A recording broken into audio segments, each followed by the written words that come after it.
నువ్వు వెళ్ళు. అయ్యో జరుగు. ఎట్టరా పెయింట్ చేయడం అలా అట్టుకుని చూపించు.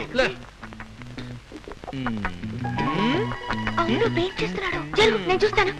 అయ్యో నువ్వు వెళ్ళు. లేదు నువ్వు వెళ్ళు. లేదు నువ్వు వెళ్ళు. అయ్యో నువ్వు వెళ్ళు. ఎవరది? రా సారీ, నేను చూస్తున్నది కళా లేక నిజమా? పెయింట్. నేను వచ్చినందుకు చాలా ఆశ్చర్యంగా ఉంది కదా. తెల్లారుజామునే నీ గురించి కలగన్నాను. తెల్లారుజామున కలొస్తే ఫలిస్తుంది అంటారు, కానీ ఇంత తొందరగా ఫలిస్తుంది అనుకోలేదు. నువ్వు మామూలు సుందరం కాదు, స్వప్న సుందరం. ఏంటి ఏంటి చూస్తున్నావు? ఇంత పెద్ద పెయింటర్ హాఫ్ నెక్కర్ వేసుకుని అల్మారా పెయింటింగ్ చేస్తున్నాడు ఏమిటనా?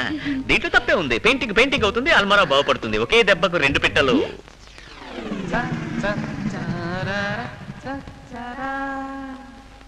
ఏది మళ్ళీ చెప్పండి.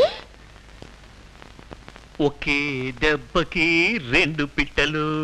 వినపడిందా? ఏది మళ్ళీ చెప్పండి. నువ్వు అడిగితే 1000 సార్లు చెప్తాను. ఒకే దెబ్బకి రెండు పిట్టలు, ఒకే దెబ్బకి రెండు పిట్టలు. ఓ సారీ, మొట్టమొదటిసారి ఇంటికి వచ్చావు. ఏమైనా తీసుకుంటావా? పెప్సీ. వద్దు.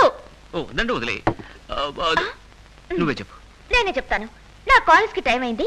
సాయంత్రం 6 గంటలకు డ్రైవింగ్ లో మీట్ అవుదాం.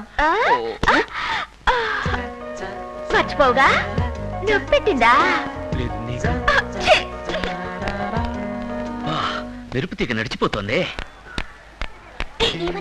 చెప్పాడే ఒకే దెబ్బకి రెండు పిట్లని. అదే నాకు చెప్పాడు. ముక్కు మీద ఏంటి తెల్లగా? మర్చిపోయాను. మొహానికి అందరూ పసుపు పూస్తారు, ఈ నాకు పెయింట్ పూసాడు. ఇవాళ అటో ఇటో తేల్చేస్తాను. 6 గంటలకు డ్రైవింగ్ సంగతి మర్చిపోవద్దు. ఓకే. ఏంటి